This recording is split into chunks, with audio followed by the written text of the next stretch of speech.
My wife was cheating with 4 different men. Everyone in this family knew. Every single one. My son, my daughter, her sister. They sat at my dinner table. They ate my food. They smiled at my face. Not one of them said a word. That is not betrayal. That is a conspiracy. Before we go any further, subscribe to Revenge Handler. This channel exists for every father and grandfather who gave their best years to this family and got betrayal in return. If that hits close to home, you are exactly where you need to be. Hit subscribe right now, because what I am about to tell you, you need to hear it all the way through. My name is Harold. I am 63 years old. I am a father. I built everything from nothing. This is my story. Get comfortable, because the people in this story had every single chance to do the right thing. They chose wrong every time. Drop a comment below. Make sure you are subscribed. You are going to love it here. And if you think you already know where this is going, you don't. Not even close. It was a Tuesday. I never work late on Tuesdays. I came home at 5:15. The house was quiet. Too quiet. I walked to the kitchen. I set my keys on the counter. I poured a glass of water. Then I saw her phone, face up on the table. Screen still on. One message. One name I did not know. 4 words. Last night was everything. I set the glass down. Slowly. I did not move. Then I picked up that phone. I started scrolling. Not 1 man. Not 2. 4. 4 names. 4 conversations. The oldest one, 3 years back. I sat down at the table. I folded my hands. I looked at the wall. 23 minutes later, she walked through that door. I said nothing. I handed her the phone. I watched her face. That was the last thing I said. For 11 days. Rewind transition. Let me take you back. Back to where this started.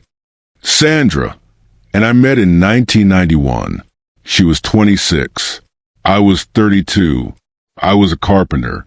She kept books at a firm downtown. We dated 2 years. Married in 1993.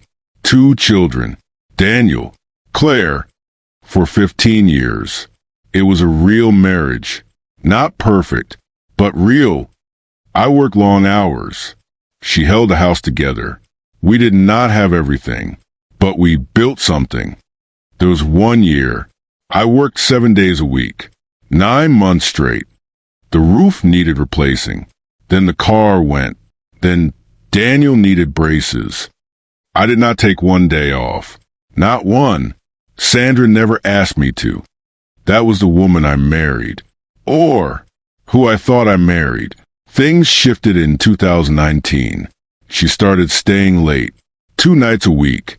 Then 3. Then 4. I asked her once. She said it was a project. I said okay. That is what stays with me. I said okay. And I meant it. I had no reason not to. When a man trusts completely, that trust becomes a blindfold.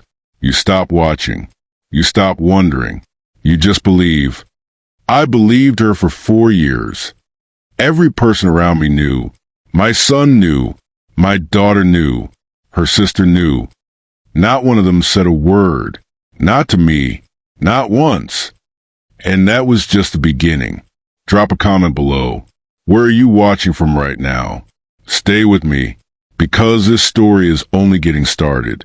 If you are just joining, you need to go back. Watch from the start. What I am about to tell you only makes sense if you know what came before. Those 11 days of silence.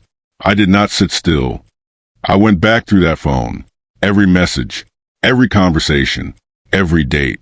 For men, for different men. I wrote down every name. The first one, I did not know him. The second one, I did not know him either. The third one, I knew him. His name was Ray. Ray worked with Sandra at the firm downtown. I had met Ray 3 times. 3 times. I had shaken that man's hand. I had invited him to my home, a barbecue. Summer of 2021. He sat in my backyard. He ate my food. He laughed at my jokes. And he was sleeping with my wife. That was a third man. I still had a fourth name. I called my daughter Claire. I asked her one question. Did you know? She did not answer right away. That pause, that one pause, told me everything. She said yes. I said okay. I hung up. I did not cry. Not then. Not yet. I sat in my truck, in the driveway, for 40 minutes. I thought about 31 years. Every morning I got up early. Every night I came home tired. Every holiday I worked to pay for. 31 years. And my own daughter knew. For 2 years. She knew. For 2 years. On day 4, Sandra came to find me. She knocked on the guest room door. I had moved out of our bedroom. She said she wanted to talk. For 1 second only, I thought maybe there was an explanation. Maybe I had misread something. Maybe it was not what I thought. I let her in. I sat on the edge of the bed. I did not speak. I waited. She sat down across from me, and she said this. You were never present. I was lonely. You chose work over me. Every single year. Hope destroyed. I looked at her. I said nothing. She kept talking. 20 minutes. She kept talking. She did not say sorry. Not once.